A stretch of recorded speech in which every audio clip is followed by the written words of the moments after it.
The big thing right now is I believe that Bernie Sanders and Hillary Clinton and the establishment that's against him from his own party are going to push for one thing and one thing only. They want his tax returns. And I believe that every day that goes by that he does not relinquish it, which is a prerequisite.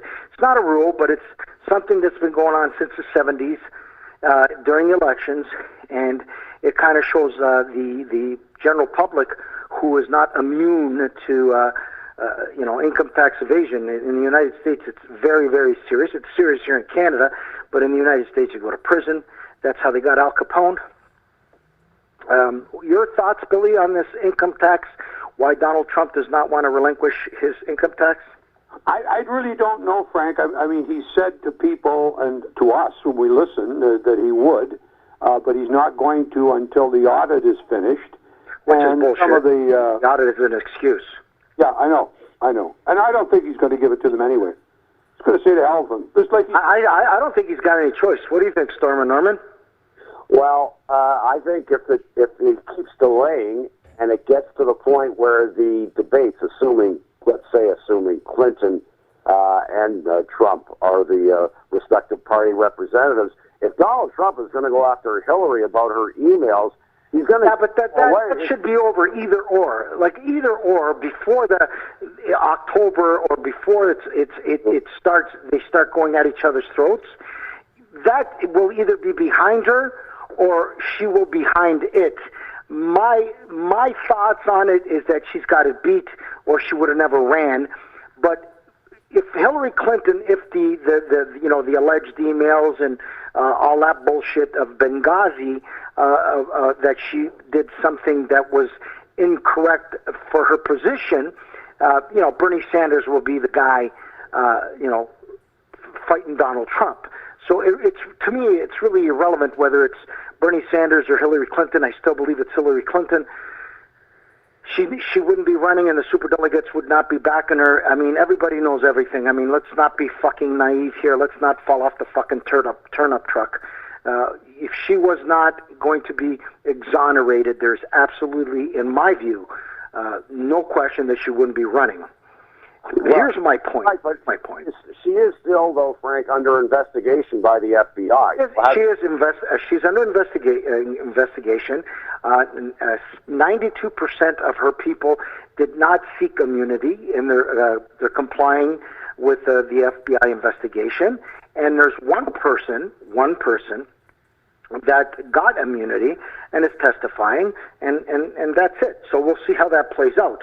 But I'm just telling you that every single politician that has run for the presidency of the United States of America has been transparent and put the personal income tax. So if he's hiding behind the shroud of that he's being audited, which any businessman will tell you is total bullshit, that you shouldn't relinquish your income tax because you're being audited, that's bullshit. That's an excuse. I mean, come on. Sooner or later, people are going to see that the king has no clothes on. I mean, there's no fucking... That's bullshit.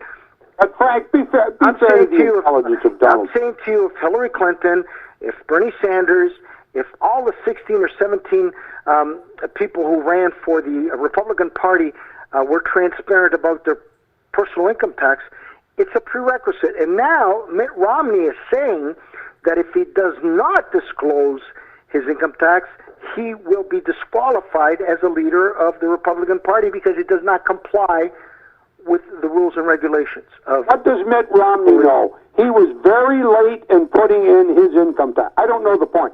But my point, Frank, is however stupid Donald Trump may appear to you or me or to Norm, he is not going to enter a race for the President of the United States if he's got something to hide. He's going to sit in his little box. Hey, Billy, I have a lot of respect for you. My statement my rebuttal to what you just said is you would think so. Yes. No. But no, I understand that, Frank, because you assume that he's. Well, Bill, I've been around the fucking block. You've been around the block. You got nothing to hide. You throw it on the table and say, fuck you. Here it is. Yeah, or you say, fuck you. It's none of your business. Well, it is a business because it is a criteria that's been going on since the 70s. Yeah, 76 they started. So that's right. I'm going to say I'm not. I don't believe he has the power to say fuck you. Yeah, but He has Frank, the power to say fuck you if he throws him on the table and he's got nothing to hide, Billy. I agree. Well, I don't know the game he's playing, but it's a game. He's playing a terrible game, and he's painting himself in a corner because both of you people know, you're both journalists, you're both very bright.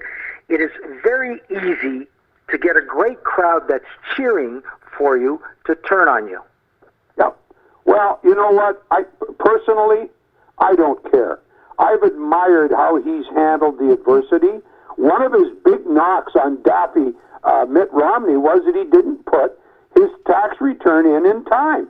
So if he's already said that, why is he going to play the role of the... Yeah, but Mitt Romney, I agree with you. You're 100% correct, and you are accurate. Mitt Romney dragged his ass a bit, but he ended up putting his personal income tax out there for the world. And also said, Frank, Trump said, lost Mitt Romney the election against Obama. And if he dragged his ass, and he was asked, and he finally put it out there, right? But here's my point. Barack Obama has won many voters and great support on a platform of transparency, on a platform that he is against the establishment. Are those fair? Is that statement fair? Are those two statements fair? On Trump? Yes. Yes. Okay. So if I'm singing that song, and I am saying that I believe that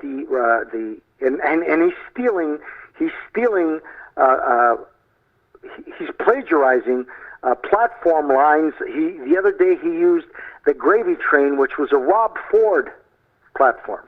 Oh, please. Yeah, he said it, Mr. Trump. But what I'm saying is, if he's built his platform on transparency, and he's built his platform on being against the crooked establishment, then you should fucking relinquish your personal tax and be transparent to the people that have supported you, and quash and crush any type of bullshit that's behind that. I agree, Frank, but you said it already, Frank. He is the guy who's anti-establishment, which may or may not be a misnomer. But he gets more traction out of telling these guys to stiff themselves for however long he takes, but he'll do it before Mitt Romney did it. You can be assured of that. Well, if he does it, I'm willing to bet you a dinner, because I have a lot of respect for you, that some shit's going to be on there that is not going to be from what he said. Well, and I don't know what that might be, and you could be right. Well, it will be that he's not what he said that he is, and that's the only reason. Because I would fair to bet that if he was what he said he is, he would have thrown those income tax returns on the table a mile away. Like, certain in my position, the corporate returns, in certain sectors of finance, when I have to do a deal or I have to do something with the bank, I have to supply my personal. Absolutely. And if I do not do that, if I do not do that, then I will not be able to do the deal that I'm doing. Right? It's very simple. The deal that Mr. Trump is doing right now is that he wants the job of being president of the United States of America, which is one of the most powerful. It is, in my view, it is the most powerful job in the world. In spite of the fact that Hillary Clinton may get it. With his party, he needs to be transparent with the people that are pushing to have him be the leader of the United States of America. And if he does not, I believe he does not comply with the rules and regulations that have been since, as you said, Billy, and you're correct, 1976, where all members of who are running for as candidates need to be transparent about who they are.